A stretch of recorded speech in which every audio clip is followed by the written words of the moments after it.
This will be a day long remembered. Now I am the master.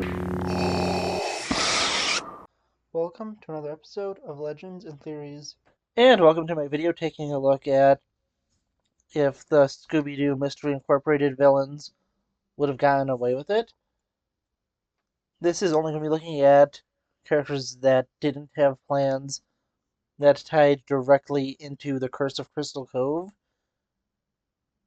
or the Planispheric Disc or really anything involved with that. There are a few characters that kind of fall into a gray area where there were manipulations by Pericles and other members of original Mystery Incorporated. But I will look at ones that, again, do not directly involve that mystery as part of their plan. And one of them specifically is going to be looked at in both videos because of how specifically it was used, but I'll talk about that when I get to it. There are a few things that I'm going to be considering in this. The first is that Joe Swanson is actually a competent police officer. Obviously, I mean Sheriff Stone because he's played the same guy who plays Joe Swanson, and just more of a funny joke. If just in case no one's ever watched Family Guy and has no idea what I'm talking about, and I'm assuming that he is competent and is actually able to solve these crimes. And then also, I'm going to be assuming that unless it directly involves them, Pericles, Mr. E, and the rest of the original Mystery Incorporated will not be involved in this either. There are a few ones that directly involve members or the entire group of Mystery Inc., the newer one, and the one that I follow for the show. So, for those, I'll take a look still if it is possible for them to have succeeded. And yeah, honestly, I have a lot to go through. There's 52 episodes of the show, and I did separate them out. I don't know what the separation is, but I know it's more on the side of the ones that have nothing to do with it. 52 episodes, I'm quickly looking through the other ones. That's probably about a little over a dozen. So I have about 40 monsters to look through. And at the end, we'll take a look at what the percentage of would have succeeded and wouldn't have. And then part 2, which will come out tomorrow on Halloween, is going to look at how the plans of those villains could have been changed. And 2 more rules that I forgot I was going to mention that we're going by is 1, we're going to be assuming that the police and the villains themselves will not be using lethal force since we still will be following it being in a family-friendly universe. Yes, I do know people do die during this, mainly executed by Pericles. And I just want to be going by those more cartoony, family-friendly rules. The other is I'm going to be ignoring the fact that, yes, all of these were committed because of the fact the evil entity did exist in Crystal Cove, and once it was destroyed, everything that happened with these people committing these crimes was undone because of the change in the timeline. And I am just going to be ignoring that so we don't have that cheap out answer of, oh, they actually all got away with it because technically they never committed the crimes in the first place. So we're going to be looking at it like that. Also, there's a dream sequence episode which I'm just going to consider as real. I'll talk about that more when I get to it. But let's just go into it now, starting off with the first monster. And that is the Slime Mutant. And this is Professor Emilio Ruffalo's plan to rob a bank He's using the tunnels under Crystal Cove to reach it, and is beginning his operation from the Fruit Myers store so he can frame Franklin Fruitmeyer for the crime. He's also using Fruitmeyer's dessert to go and trap his victims to make sure his plan is not interfered with. And looking at it, I think that he would be able to get away with it. I think that he has made things hidden enough so he wouldn't get noticed. I do think him framing Franklin Fruitmeyer would most likely fail, but they wouldn't really be able to figure out who else is guilty. I just don't think they would find him guilty specifically. And ultimately, I do think he would get away with it. Of course, assuming he doesn't do something stupid and gets caught by the IRS. It would probably be safer for him to leave the country, but still, I think that it's more likely for him to get away with it than not do it. So, definitely, it's a yeah, he'd get away with it. Okay, going to our next one, we have the creeping creatures, and these are like giant alligators. It is three members of a family: Gradigator, Gretigator, and Guthergator. They are creating fake gator products and are selling them, and they're just using these gator suits to scare everyone away. And, well, they're definitely not going to be succeeding because I think people are going to figure out pretty quickly that this is not real gator products, and they're gonna lose business. And if anyone comes to investigate, I'm sure that they'll eventually be figured out also.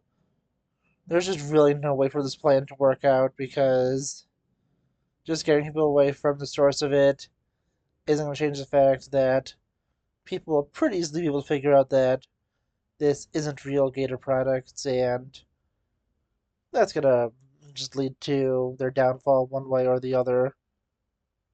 There was a chance they could get away with it in terms of like not getting arrested, but that's really unlikely because once they figure it out, they're going to be arrested for fraud. And technically, not even for the alligator stuff, they're just going to get arrested for all the other crimes they committed, but there is a chance that they could at least catch wind that the police are coming and maybe flee the country. But still, there's no way they're actually getting away with it and fleeing the country in this case because they know they're about to get caught means that they didn't get away with it. Last case, yeah, it would be a way just to ensure you're safe. But this one, they've already been caught, and fleeing the country would just be a desperate act to avoid the authorities that are already hunting for them. And going into this one, we have the ghost truck. This is something driven by Rung Latterton to be able to go and steal all the crystal doorknobs in town because George Avakados's father stole a diamond and hid it inside of a doorknob. And I mean, there's no way this plan is going to work. I think that the police would eventually be able to set up a roadblock and set up like the those spiky strips. I can't think of what their name is right now, but set it up to take down this truck, and they'll be able to go in and arrest him. And considering that it's later revealed in the series that the doorknob was actually at the Darrow Library, there's no way he was going to be able to succeed in this since the crystal isn't even found in this episode, even though that's technically through a retcon because in this episode it is said that the diamond was found, but since it is found again later on, we're going to assume that Fred Jones Sr. lied in this episode, and That's just what essentially would have happened. So yeah, no way he would have succeeded, and ultimately would have been a failure. Up next, we have the Man Crab, and this is a plan by Bud Shelton to sabotage Peter Trickle, who stole his idea for a healthy energy drink, which is just basically water. And he's doing this because he didn't want to go through the courts because it's going to take too long. And he's just sabotaging a volleyball game that he is sponsoring. And, and yeah, there's just no way that this is going to work. I mean, this is literally one of the dumber plans. Not the dumbest one. We'll be going over that one soon. But if he does it once, there's no way he's going to ruin his business. And if he keeps doing it, he eventually will be caught. And really, there is just no way for him to succeed in this. So I just don't see a scenario where he is able to successfully go and implement this plan. Up next, we have K. Horrifico, and this is a plan committed by a young girl named Marianne Gluten, who is very brilliant. She convinced all the kids in town to scare away their parents so that she could run the town. And this plan would have fell apart because these kids weren't going to listen to her forever. You see it in the episode, and even if it wasn't in that moment specifically, the plan would have fallen apart eventually because these kids are eventually going to want their parents back, and they're not going to find this as fun. So there's just really no way for her plan to work, and eventually it is going to fail. I don't think it's going to last too long. At most, maybe a month, but even that's pushing it. I'd say maybe another week without Mystery Inc. being involved, and that's a very generous week at that. But yeah, honestly, as I said, there's really no way for this plan to work, and I just don't see any way for it to have succeeded since, again, there's just no logical way it would succeed since it's just her convincing a bunch of kids to do it, and these kids would, again, eventually want to have their parents back and not find this as fun anymore. Up next, we have the Phantom, and this one is a guy named Danny Perez, and he's trying to sabotage the Hex Girls concerts because the record studio abandoned him for them. And honestly, there's just no way for his plan to work because he keeps trying it. I think that Hex Girls just hire extra security and they eventually catch him.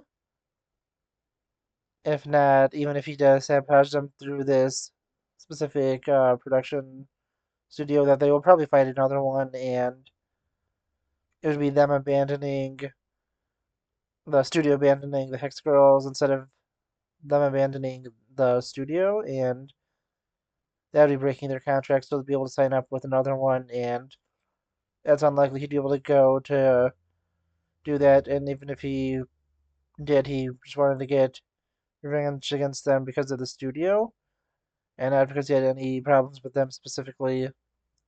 So we have another one that failed just because it is a more long-term plan and not one with immediate results, which in the previous version of this video, when I looked at the Scooby Doo Where Are You villains, is generally the ones that would fail because if it's a more long-term plan, the chance of you being caught greatly increases. But if it's a one-off plan, then generally there's a good chance it could succeed unless it is extremely dumb or overly convoluted.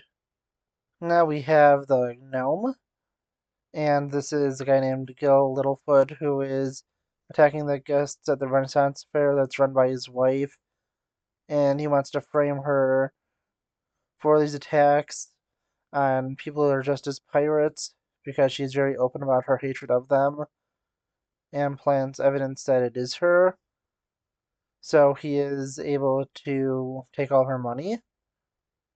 And honestly, I think that he would be able to succeed at this solely due to the fact that he was able to hide from someone he lived with for apparently years that he was a lot shorter than he actually was.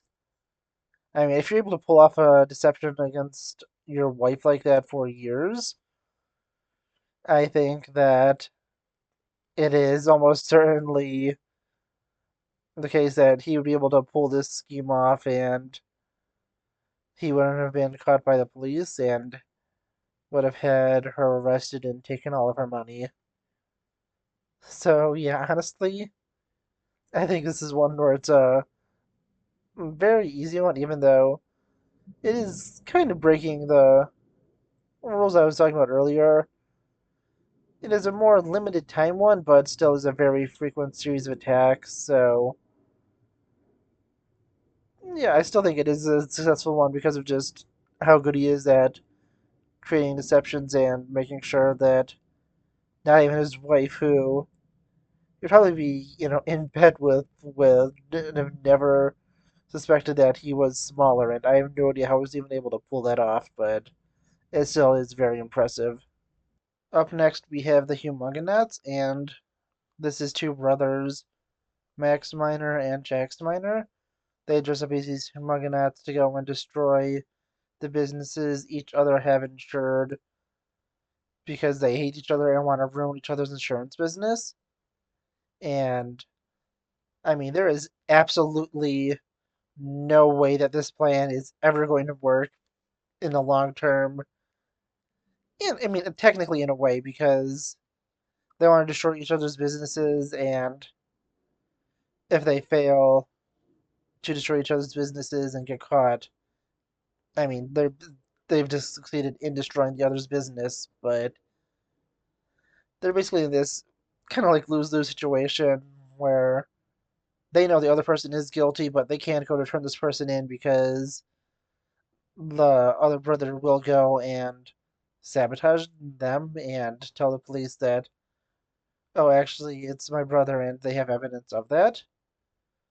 So again, it's a lose-lose situation, and if we continue through it, there's again just really no way that this is going to wind up good for them because they're just attacking the other person's business that's been insured.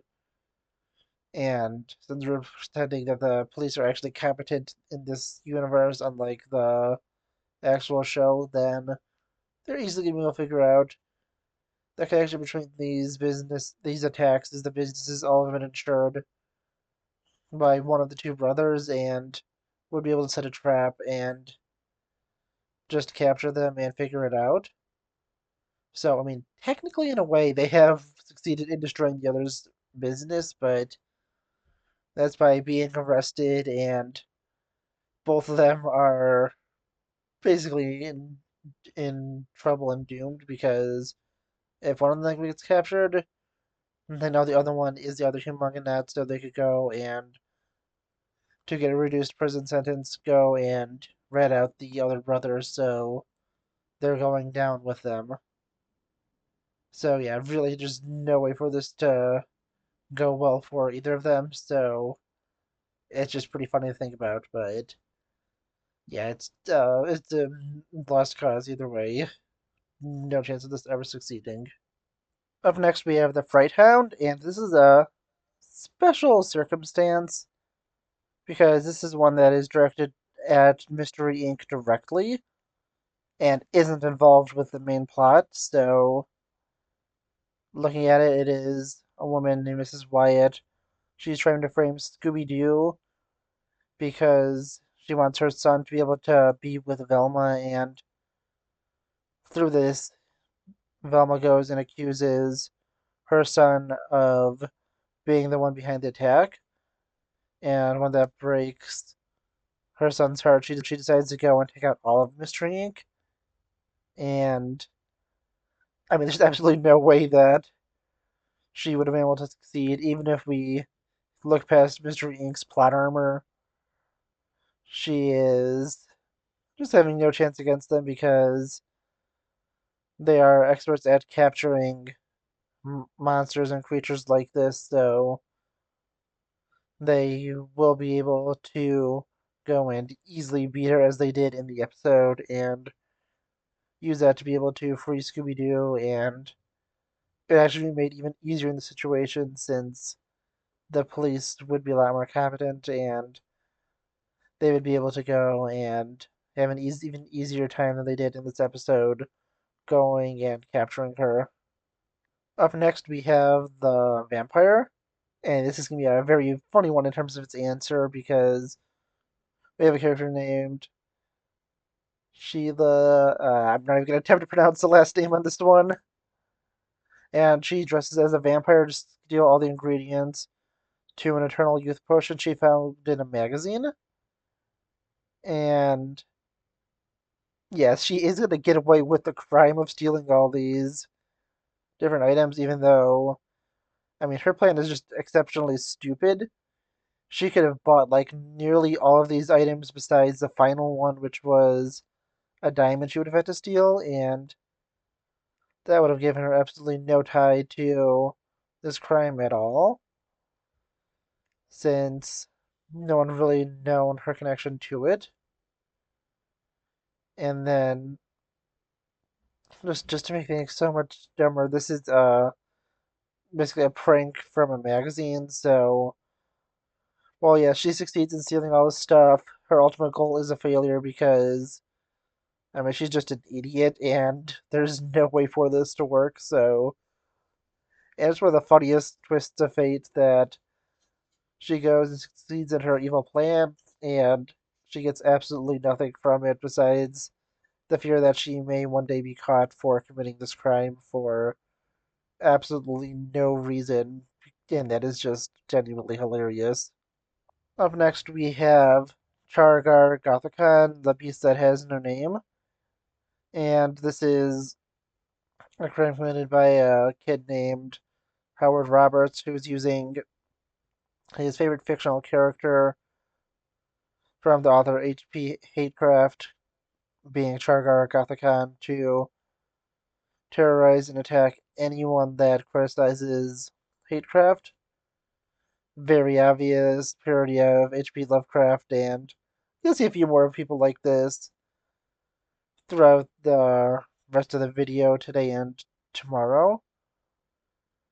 But after his attacks go and cause Hatecraft to go and renounce the fact that Char Gar Gothakon is a real creature and he made it all up, he decides to also go and target Hatecraft for betraying him.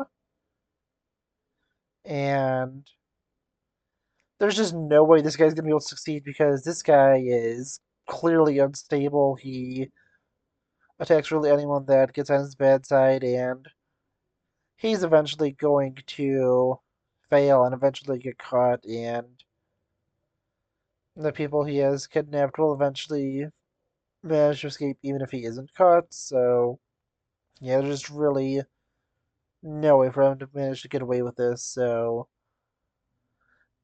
I just can't see this ever happening because of just how unstable this guy is.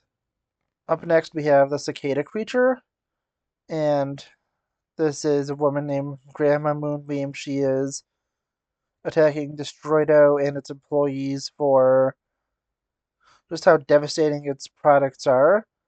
She gives them an option to quit, and if they refuse, she will go and attack them and very seriously hurt them.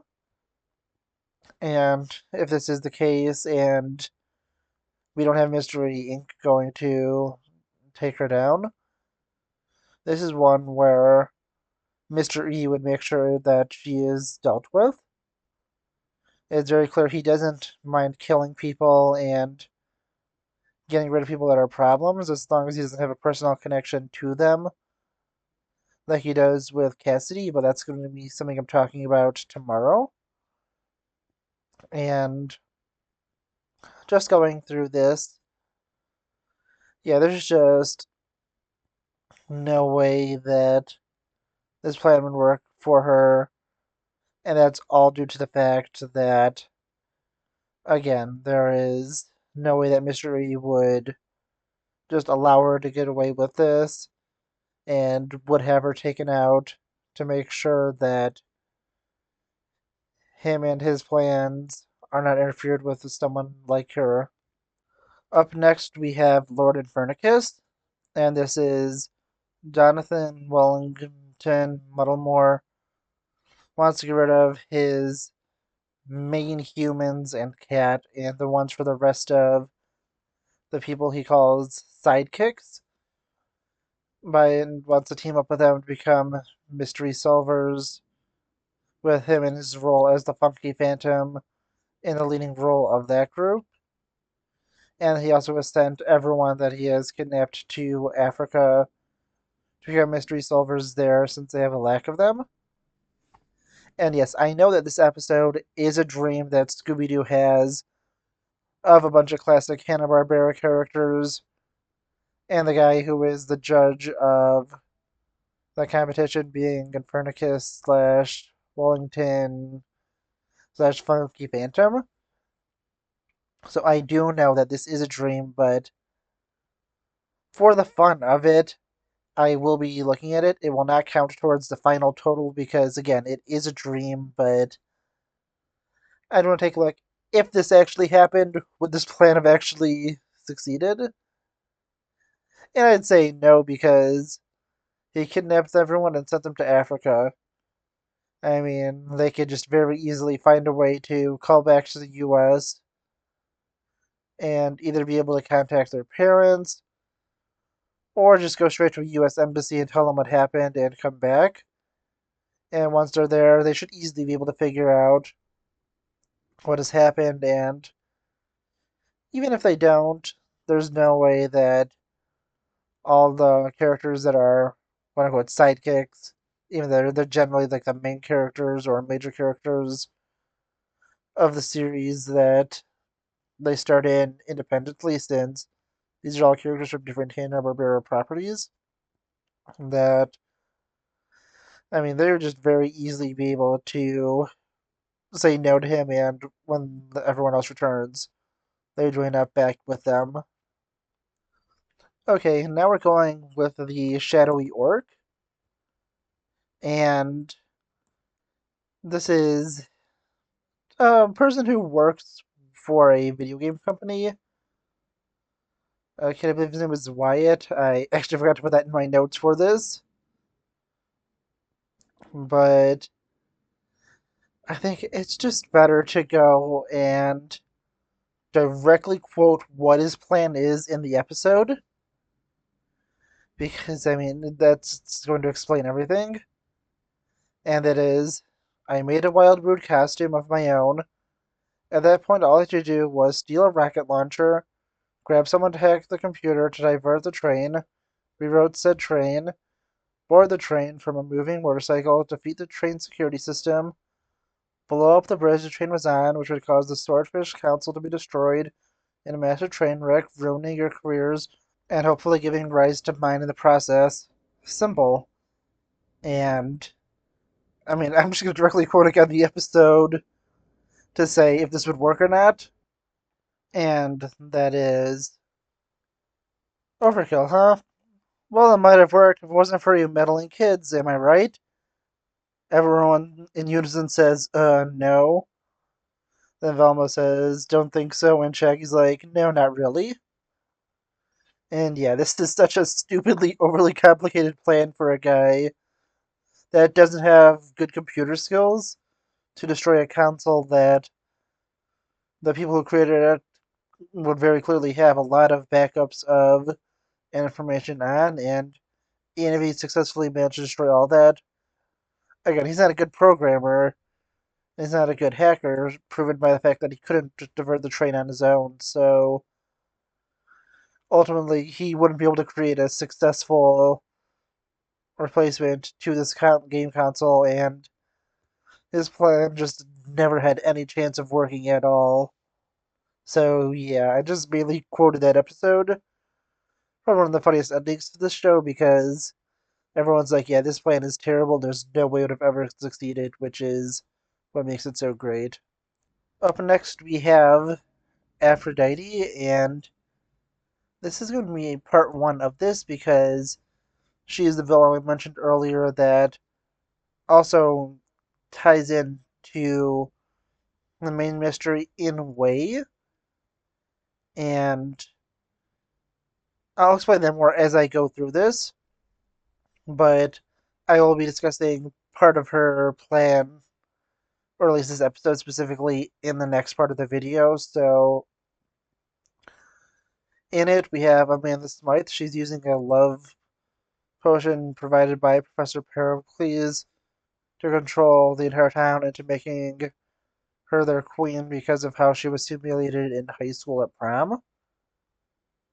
And there's just no way this plan is ever going to work. She would just be used as a distraction by Professor Pericles, who wanted to be able to get things he needed to go and find the planispheric disk. And he was always intending to take her down because she would have been seen as a rival to him. So there's just no way that her plan would have worked. And if it wasn't for Pericles himself intervening in it, this plan wouldn't even been possible because of the fact that she wouldn't have been able to go and create this chemical on her own without her being given the formula by Pericles. So there's just no way for this to have ever been able to work. And I'll be talking more about it again tomorrow, so you can take a look for that in the next part of this. And going to our next villain, we have the White Wizard, as a man named Mr. Wang who is trying to steal the Dragon Heart Ruby. And to do that, he has to get back a ring that the character Mai Li stole. And once he gets that, he'll be able to use it to get the ruby from the statue of the dragon. And taking a look at this, yes, he would totally be able to get away with this because all he has to do is get the ring from Miley, since the Red Wizard, who is the guardian of the ruby, was clearly shown as the inferior fighter, and once he did take it, he would be able to easily get away with that. And to go to the second villain of this episode, Miley, she also would not get away with her crime due to the fact that the White Wizard would succeed in stealing the ring from her, and she would have been able to go and get the Dragonheart Ruby since the White Wizard would already get it. So, really, no matter what she does, she can't succeed if the White Wizard succeeds. So, this episode gives both a success and a failure for villains in the series, which is, it's kind of funny when you think about it because it doesn't really do anything since both go up by one. Up next, we have Nightfright, and this is a man named Arcus Poof, who is trying to go and prove that his character Nightfright should get his movie by ruining Vincent Van Gogh's show where he is going and scaring guests in his house. And he did this by paying all the other actors to take a dive and pretend like he beat them up and took them away.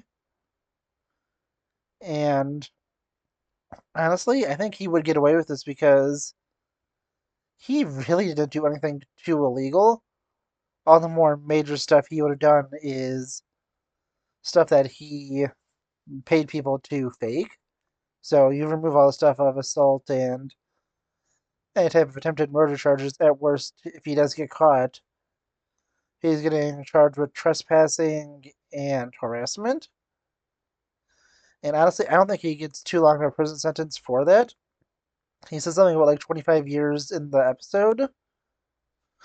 But no, I think that he gets like community service at the worst, and if he is in jail, honestly, it's probably like maybe like a 90-day sentence, and that's probably the worst. I think he's there maybe a month at the most if he is sentenced to prison, but he then comes out and is able to use the positivity he made with the studio to go and be able to get his character made into a movie and becomes very successful after this. So honestly, no matter which way it goes, it's going to wind up pretty well for him. So I think that ultimately he does get away with it, and that is even if he does get caught.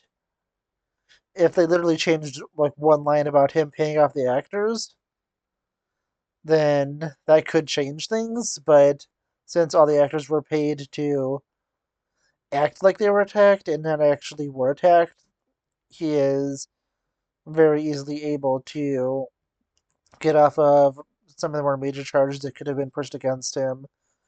And since the studio does like him and his ideas, there's a good chance that they pay for his legal team and even ask Vincent Van Gogh to go and back off on his charges. So they do settle outside of court, and he really is uh, found innocent and or just gets a very reduced sentence because of the fact that the studio wants to use him, and they'll probably be able to go and push down these charges because he really didn't commit too many bad crimes, and the studio does want him. So I really think that he easily gets away with this.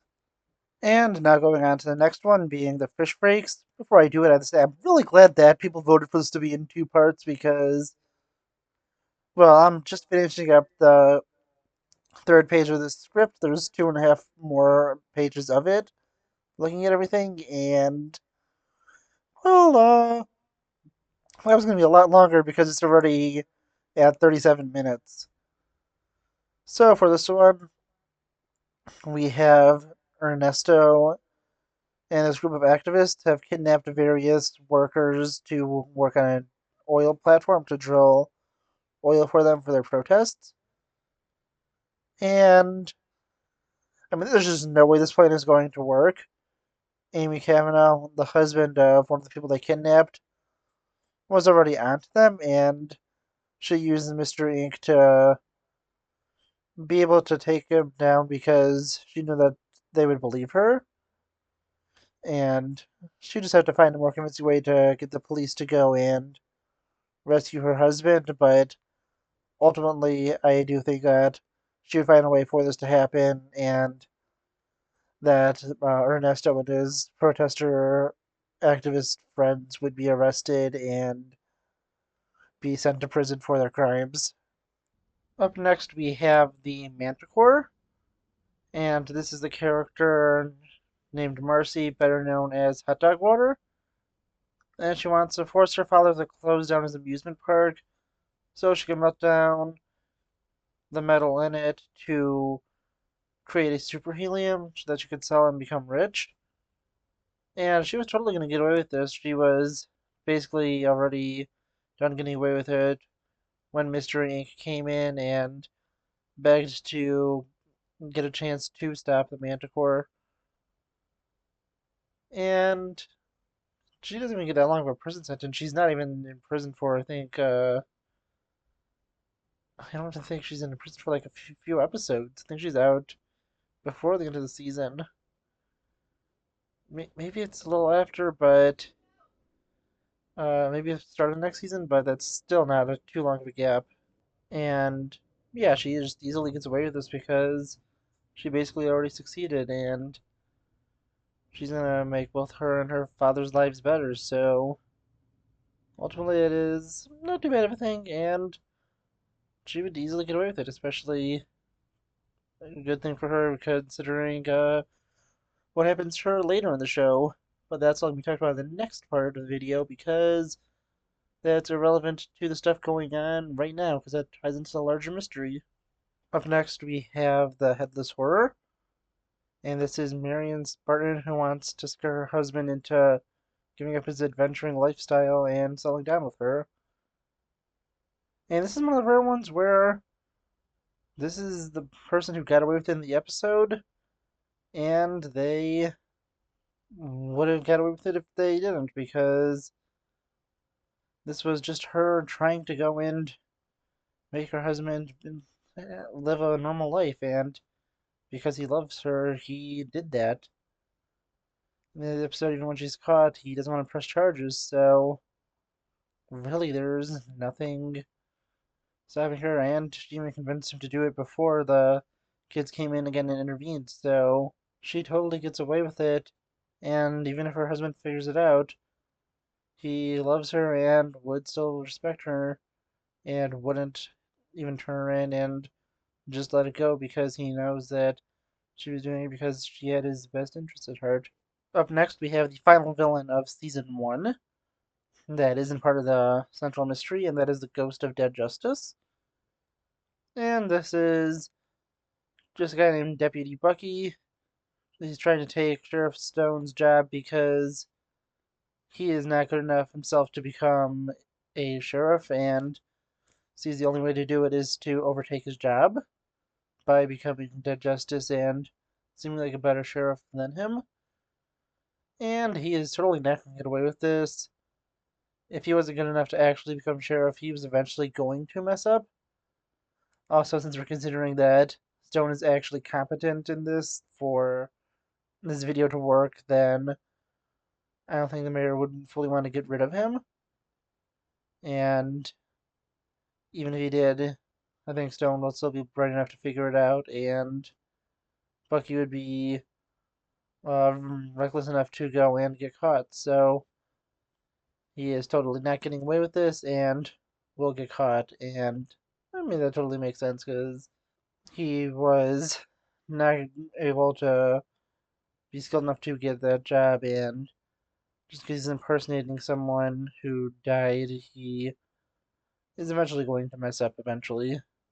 And up next, we have a very unique one, which is Crybaby Clown, and this is an actor, Balin Hotner, is terrorizing Crystal Cove because he wants to develop a character for his movie. And he totally gets away with this in the episode because Mystery Inc. has been very messed up by what happened at the end of the last season, them separating and Daphne leaving them.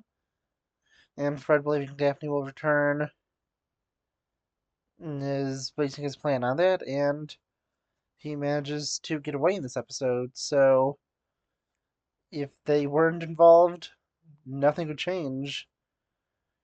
And he was definitely using far more lethal methods and stuff that would easily keep the police away. So yeah, he gets away with it, and that's at least for now because he does return, and I'll talk about that. So I will count this as a yes, but actually I won't count it as a yes yet because I have to go over the next episode, and this is only the beginning of his plan. So I'm going over the next antagonist and then go back to him to determine if it's a yes or a no for him fully getting away with this.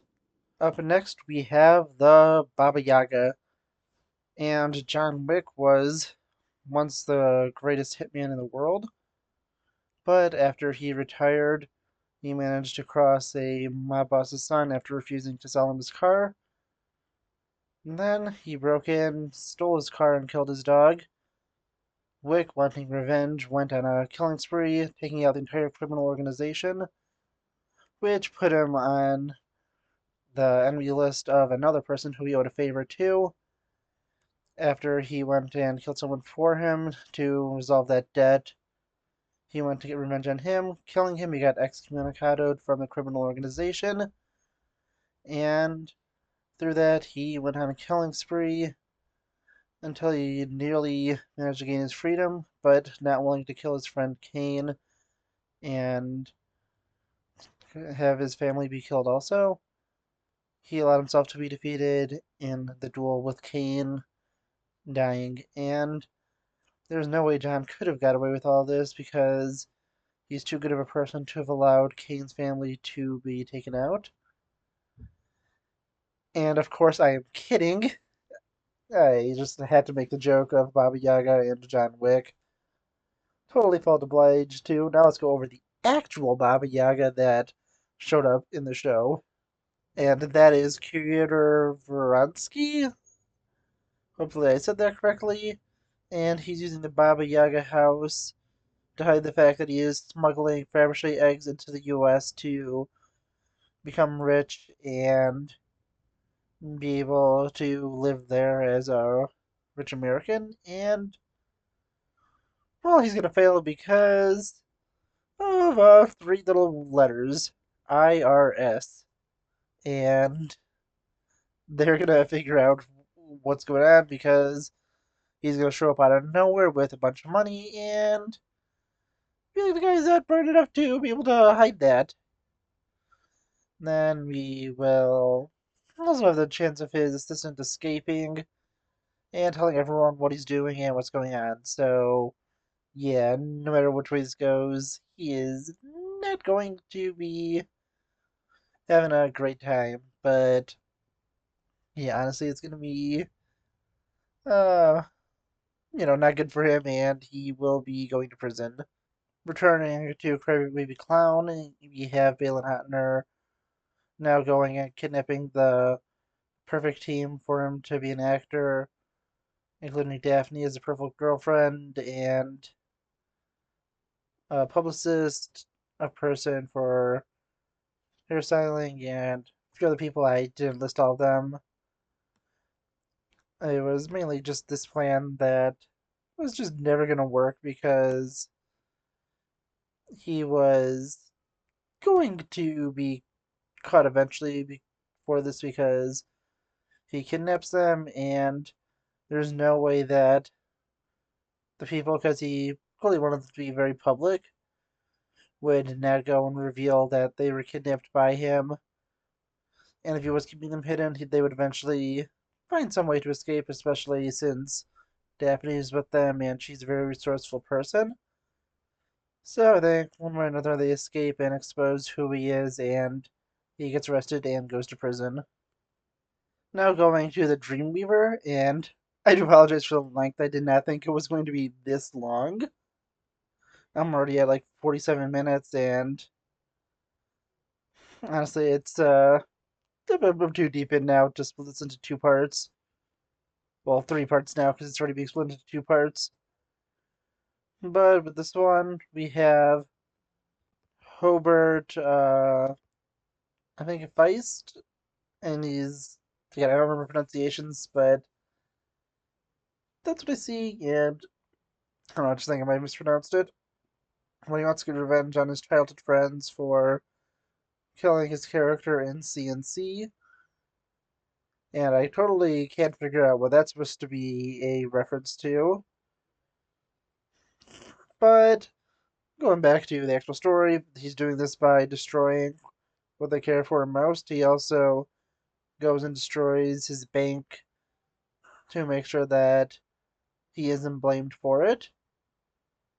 And he's using this through technology that makes them hypnotized in their dreams to go and destroy the things they love most. And honestly, this guy would have totally got away with it. This technology is absolutely insanely advanced, and I think that there's just no way he could have got caught with this because of just how insanely convoluted this plan is.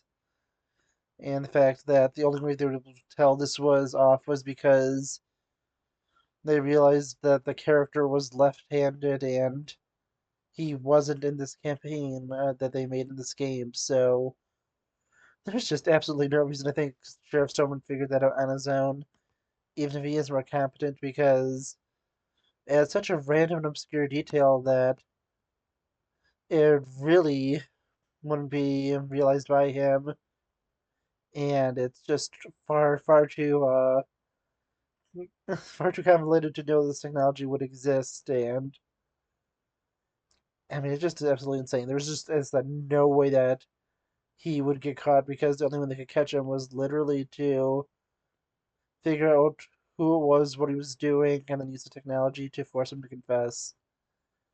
So yeah, I think he's totally getting away with this, and there's no way he's going to be caught because should be lucky that they did catch him in the episode.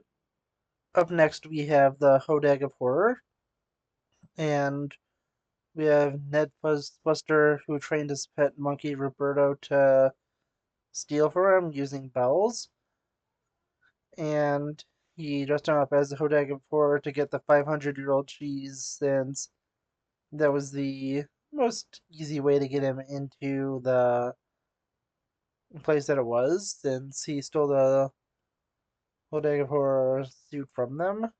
And, this plan is not going to work for the simple reason of how insane he was driven by the fact that he kept being brought bells by Roberto, and this was gonna eventually cause him to slip up and be caught, and he would be caught in the crime. Even if he managed to get away with it in the short term, he's eventually gonna get caught because he has been driven to the brink of insanity by every time he gets brought a bell by the monkey, and it is just absolutely breaking him. So, yeah, there's no way that he would get away with this in the long term, even if he could get away with it in the short term, which I feel like is unlikely. There's also the fact that there's a piece of the planispheric disk inside of the cheese, and it seems that the curse is going to cause that piece to be found. And while I said at the beginning, I'm not going to consider that for the way that they are going to have their the fact that it gets undone in the last episode count towards it, but the curse will count towards the fact that they're supposed to find this piece and that this needs to be found for them to be able to complete the planispheric disk. So that's the other reason this plan would fail. Up next, we have Junk, and we have Butch Furbanks. I'm just gonna say that's what it is. Probably pronounced it wrong, but he wants revenge on Randy Warsaw. Totally no idea who that's supposed to be referencing, and he's doing it because he wants revenge on him for making him perform the music he doesn't want to perform and changing who he is as a musician. He just wants to play polka music. And he does this by turning everyone around him into gold statues, with Warsaw being the final person he wants to attack. And he would totally get away with this because Warsaw was willing to give himself to Junk to become the ultimate piece of art and for it to be his crowning achievement. So, yeah, it's gonna work for him and not the way he thought. And I don't know if that's actually gonna kill everyone here because they probably will eventually die from this. So, it's really weird. And I do think he does get away with it, but yeah, it's one that basically guaranteed to lead to death because they're going to be stuck in these gold statue forms and they're going to need to eat and drink. And, well, I don't even know how they were breathing in there, but it seemed like they couldn't move at all. So it's kind of a miracle they are still alive, and it's mainly cartoon logic, but yeah, they'll eventually die. And unless he gets really guilty conscious from killing all these people, then I think that he totally gets away with it. Up next, we have the Graveyard Ghoul, and Count Ivallo von Minkskrieg is stealing gas from the cemetery and scaring away anyone who gets close. And with a name like that, and the fact that he very obviously looks like a villain, you think there's no way he could get away with it. But yes, he does, because of the fact that he's a count and has diplomatic immunity. So even if he is caught, He totally gets away with the fact that he committed this crime and is going to be set free with absolutely no consequences. So, yeah, honestly, it is it's just one of those really funny ones where this episode was really just set up to just kind of screw around with Sheriff Stone, where he finally manages to capture the right person and is a good cop for once, and then the person is set free because of his diplomatic immunity. I mean, it's a complete joke, but it works for this video, and I'm going to count it. So, you also need to know that this guy was literally denied jobs because he's considered pure evil. So there's absolutely no way he would have got away with it if it was literally not for the fact that he had diplomatic immunity. So yeah, let's go take a look at the next one because this one's a technicality that is just far too funny to ignore and just has to count towards getting away with it because of that. Up next we have Hebediah Grim, and these are this is actually two soccer players named Gary and Ethan, and they're using the character of Hebediah Grim to get with girls by having one of them attack the girls and the other one save the girls. So, yeah, this is a plan that's going to fail because these two are idiots. And instead of being content with one girl each, they keep doing it to basically get with like every hot girl. And this leads them to getting caught in it by Mystery Inc. But in a situation where they're not having to deal with them, they'll eventually be caught by the police and at least one of them will be arrested, and then there's a good chance that one would rat the other guy out to try and get a reduced sentence for himself. Because I really don't think they'll have too much loyalty to each other. So yeah, there's really no way that was gonna happen, and it was something that I just don't see happening at all. Up next, we have the terror wood that is used by Dan Flunk, and this is just what he has that causes hallucinations to scare people away from the Bridgerton library. So it can be closed because he has worked there for his entire life. His family has worked there for generations, and there's just no way for him to get out of this job at Burlington Library unless he gets the place closed for one day, which will cause it to go into the care of Darrow University so he can finally leave there and be able to go and like live his life. So honestly, I think his plan would work eventually, and he'd be able to get that sweet freedom he wanted. I mean, the guy was very clearly losing it and was basically past the brink of insanity, and I feel pretty bad for him because things are just really awful for him, and he's had a pretty miserable life up to this point.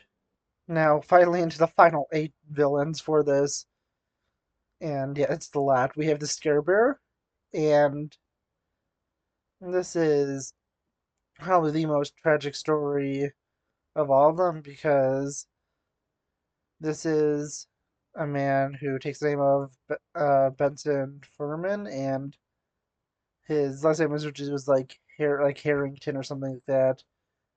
I don't remember exactly what it was, but it was still obvious that he would have been identified as the Scarebear, but he had his body horribly mutated by Destroido products, and that caused him to grow bear hair all over his body. And he wanted to go steal files from Destroido, upload them to a server he had, and expose Destroido. And honestly, he would have got away with this if it wasn't for Mr. Inc. because if they didn't show up in the exact moment they did investigating the Scarebear, he would have uploaded all those files and been able to expose Mr. E, and, well, that is a very good thing because he could have gone and prevented a good amount of what was going on with Mr. E and possibly even got him arrested. Although, technically, Destroido is considered essentially a foreign nation, so the U.S. couldn't really go on there, which was what caused the conflict of this episode and them forcing to send Mr. Ink there to investigate into it. And yeah, honestly, I think that there is absolutely nothing stopping him, and he is a good guy in this. And everyone basically feels bad that they stopped him because he is a good person, and he even helps out when Mr. E and Pericles set a bomb to go and distract the kids so they could try and get the pieces of planispheric disc from them. But yeah, honestly, I think that he totally gets away with this, and is nothing really Mr. E can do because of the fact that he just turned evidence against him, and if anything happened to him, Mr. E would be the prime suspect in his disappearance, so he is pretty much safe from any retaliation and would be able to successfully sue him and get a good amount of reprimands from him to be able to deal with his condition because it's a pretty bad one. And I can finally see the end of this list, and we now have Dr. Zin and the Dragon. And with this, Dr. Zin wants to steal the Quest X power source to save his daughter from the dragon battlesuit, which she was trapped in. And I think he would get away with this no matter what. He did figure out where it was and how to get it. And this could have actually wound up better for him, where he could have captured both Blue Falcon and Dino Mud and had a chance to kill them by keeping them trapped as he would have blown up his base. And I still think that they would escape, but that's not really his goal in this. It's to save his daughter, which he would do, and ultimately it is something he would get away with. It's only because it's a far more noble goal and something that Dynamite would have helped him with regardless.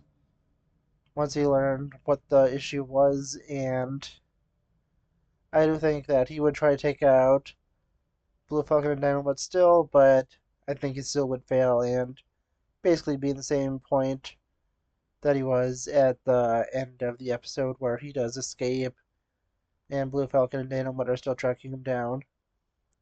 Up next, we have the Mummy of Serra, and just to put as a note, this is the impersonator because there actually is an actual ghost of the guy, and this is George Avocados, who was a suspect in a few of the other mysteries earlier on. I haven't mentioned him because he has been relevant so far, but he was using the mummy to scare people away so we could find the diamond his father stole, which was among the stuff sent to display by Darrow University.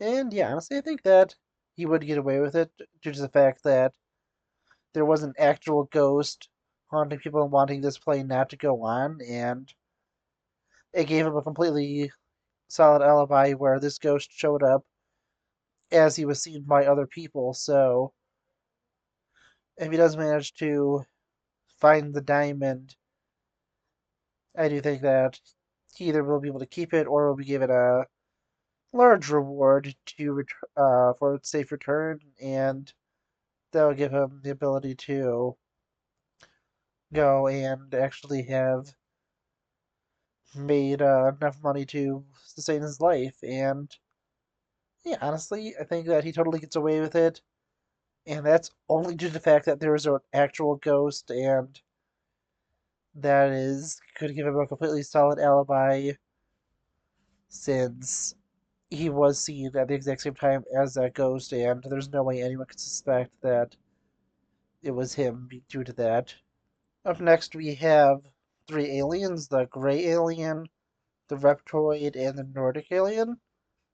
And this is the O'Harity family who are using alien costumes to throw people off the fact that they are robbers, and due to the fact that no one would believe an alien robbed them.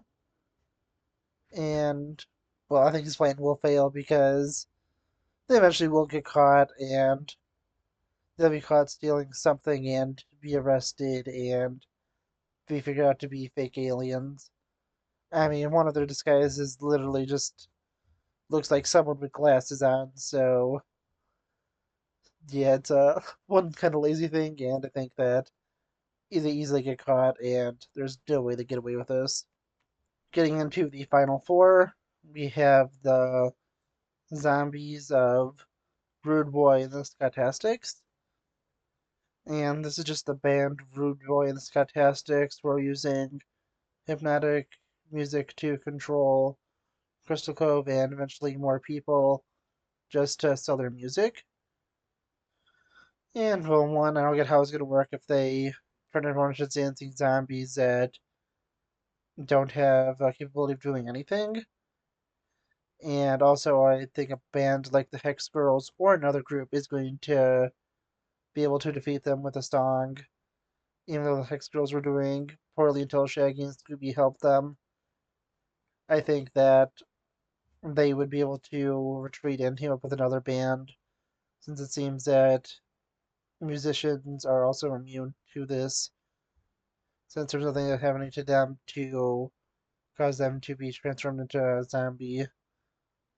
So yeah, there's just really no way for them to get away with this, and I think that their plan is going to be ultimate failure. And now going to the final three villains of this, we have the Gluten Demon, and this is Francine Lee Jackson. And after her business was destroyed earlier by the Dreamweaver, she had to find another way to go, and she did that by destroying all other food-based businesses in town so that her bakery would have no competition, and there is no way she would get away with this, even though she faked an attack on herself. The fact that after all this is over, that she's the only business that'll be left in town is going to be extremely suspicious, and she will be found out. There's absolutely no way that this plan is going to work, and she's going to be figured out sooner or later, and she's going to be going to prison. So, yeah, that is just no chance of it happening well, and as I said, just nothing is going to happen of it for her, and she's going to prison regardless. Next, we have the Dandy Highwayman, and this is the librarian. He doesn't even get a name, he's just a librarian. And he wants to rob the rich woman who he sees have interest in books about highway robbers, and he goes to do it both to get the money and because he wants to have adventure in his life because he's tired of just reading of adventures. He actually wants to be in one. And there's no way he's going to get away with it because he's eventually going to get caught by the police, especially since he goes into City Hall and just kind of goes and gets people to come with him. And I think that with a more competent police force, he does get captured and is sent to prison. The final one we have does serve as a good transition to the next one because he was preventing the mystery people from getting what they needed to solve the final mystery. But it was nothing involved to that because he had ulterior motives. And this is Professor Enrique and Slosa, and he wants to see if Velma's mom Angie is still in love with him by faking his disappearance and getting her to come. And there is no way that he would have got away with it because the only reason she contacted him was so they could. Well, he could go get the heart of the jaguar for the Mystery Inc. gang, and due to the fact that they needed it to destroy the evil entity, they were going to head out to go and discover it so they could go and manage to destroy that evil entity. So, no way that they were going to be prevented by him, especially with Fred's trap expertise and being able to get through the traps of the temple, and he'd be able to capture him. So, there is just absolutely no way for him to get away with it. So I have gone over 40 characters, one of them being a joke, which obviously isn't going to be counted. Another one being a dream, which again I said wasn't going to be counted. And the third one being the first inclusion of Crybabay Clown, and I said I was only going to be counting his final one. So of all of them, we have 37 criminals in Scooby Doo Mystery Incorporated, and 39 in total of episode antagonists. But again, I'm only counting 37 of them due to the fact that one of them is a dream and the other one is a character that is getting a double entry on here. So out of those 37, we see that there is 14 of them that would have got away with it, and that means that 38% of them would have actually got away with it. That's pretty interesting since if we take a look at the numbers I got from Scooby Doo Where Are You, I said that 52% of the villains there would have gotten away with it. That was 13 out of 25. And yeah, honestly, that's a lot less. And it is, well, it would still remain around consistent. There was 15 more antagonists that I looked at in this video, and, well, this video is about a little over double the length of that one because of it being a little more of a complicated series to look at stuff with. So, yeah, honestly, I still am fine with that. There was 23 antagonists that would not have gotten away with it. And unlike that previous one, I didn't have any kind ofs. At least, unless I changed that when I released that video, because I just checked at the end to make sure that I said 13 out of 25 after I counted that. Because I didn't notice I had some kind ofs on that. But yeah, it's had it just to do with yes or no's for this one. And honestly, I'm interested in that. It is just pretty interesting to see. I think that it was a very fun video to make. Yeah, it's nearly an hour, 15 minutes long. Probably will be after this intro or outro, and honestly, it was just a lot of fun to look at. Scooby Doo Mystery Incorporated is a great show. I'm very excited to work on the next part of this. And this video took a while to make, being an hour 15 minutes. At least after part is done. But yeah, honestly, it is really interesting. I have 15 more examples to look at in the next one.